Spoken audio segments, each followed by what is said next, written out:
اعوذ باللہ من الشیطان الرجیم۔ پناہ مانگتا ہوں میں اللہ کی شیطان مردود سے۔ بسم اللہ الرحمن الرحیم۔ شروع اللہ کے نام سے جو بڑا مہربان نہایت رحم والا ہے۔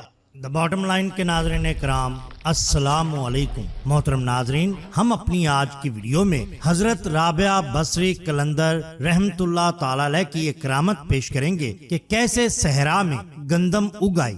ناظرین اکرام، بہترین واقعات وہ ہوتے ہیں جو حقائق کے حامل ہوتے ہیں۔ فضائے آسمانی پر جو ستارے چمکے اور پھر ہمیشہ کے لیے نظروں سے اوجھل ہو گئے، ان کی باتیں، ان کی کہانیاں کس قدر دلچسپ ہوتی ہیں۔ ان احسن القصص میں سے ایک حسین قصہ اس درخشاں ستارے کا ہے جو بصرہ کے افق پر پہلی صدی ہجری کے اواخر میں طلوع ہوا، جس کے نور نے کھلی بزموں اور گھریلو زندگی کو منور کر دیا، جس کی چمک دمک نے آنکھوں کو خیرہ اور دلوں کو روشن کر دیا، حتیٰ کہ یہ کوکبے تاباں دوسری صدی ہجری کے اواخر میں غائب ہو گیا۔ اس کا طلوع اور غروب ایک افسانہ بن کر رہ گیا جو اوراق دہر پر نقش ہو گیا اور زمانے کی زبان پر چڑھ گیا۔ نئے اور پرانے مصنفین نے اس پر خامہ فرسائی کی تو محققین نے اس پر اپنا دماغ لڑایا۔ اکثر لوگ حضرت رابعہ بصریہ رحمت اللہ تعالی علیہ سے دریافت کرتے تھے کہ تو کون ہے، کس طرح آئی اور کیوں کر تو نے زندگی بسر کی، تو وہ شاید یہی جواب دیتی کہ میں آسمان دنیا پر ستارہ بن کر چمکی، پھر ایک عرضی مسئلہ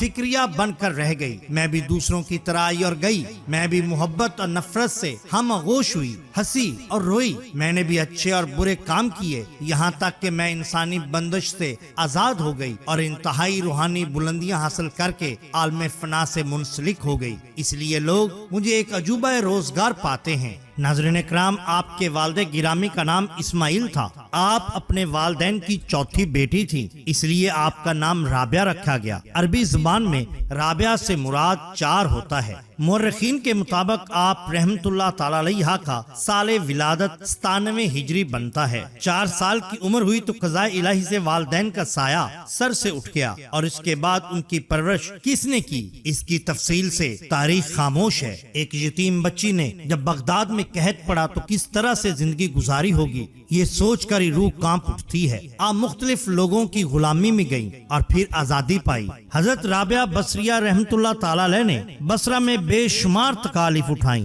آزادی پانے کے بعد اس دور کے علماء اسلام سے نہایت ہی قلیل مدت میں قرآن حکیم، فقہ، حدیث اور غیر اہم اسلامی علوم سیکھے اور ان میں اس قدر مہارت حاصل کی کہ بڑے سے بڑے علماء پر اپنی فوقیت ثابت کر دی۔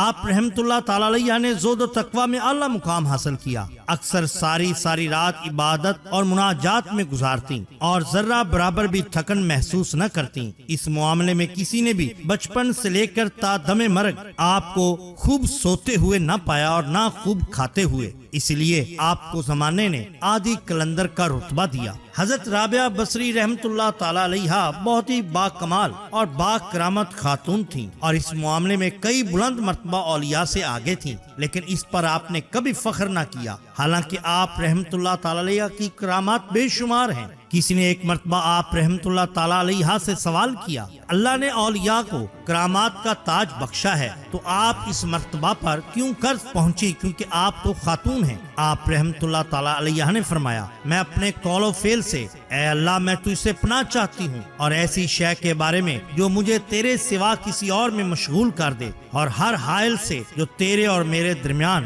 حائل ہو جائے۔ حضرت رابعہ بصری رحمت اللہ تعالی علیہ نے زندگی کی 88 بہاریں دیکھی، بلاخر سن 185 ہجری میں اس دار فانی سے دارالبقاء کی جانب کوچ کر گئیں۔ حضرت رابعہ بصری رحمت اللہ تعالی علیہ کو بصرہ میں ہی دفن کیا گیا۔ یہاں ہم آپ کی چند کرامات پیش کرتے ہیں۔ ایک مرتبہ آپ نے حج بیت اللہ کی سعادت حاصل کرنے کا ارادہ کیا اور اس مقصد کے لیے خچر پر سوار ہو کر چل پڑی۔ ایک صحرا کے درمیان میں سے گزر رہی تھی کہ اچانک آپ کا خچر مر گیا۔ بعض روایات میں کہ آپ گدھے پر سوار تھیں۔ قافلہ والوں نے کہا کہ آپ کا سامان ہم اٹھا لیتے ہیں۔ آپ ہمارا ساتھ دیں۔ ارشاد فرمایا تم اپنی راہ لو، میں تمہارے بھروسے پر سفر نہیں کر رہی، مجھے تو اپنے پروردگار پر بھروسہ اور توکل ہے۔ قافلے والے روانہ ہو گئے اور آپ تنہا رہ گئے۔ سجدہ میں سر رکھ کر بارگاہ الہی میں دعا مانگی، اے اللہ، ایک غریب اور مسکین مسافرہ عورت کے ساتھ کیا بادشاہ ایسا ہی سلوک کرتے ہیں؟ پہلے تو مجھے اپنے گھر کی زیارت کے لیے سفر اختیار کرنے کی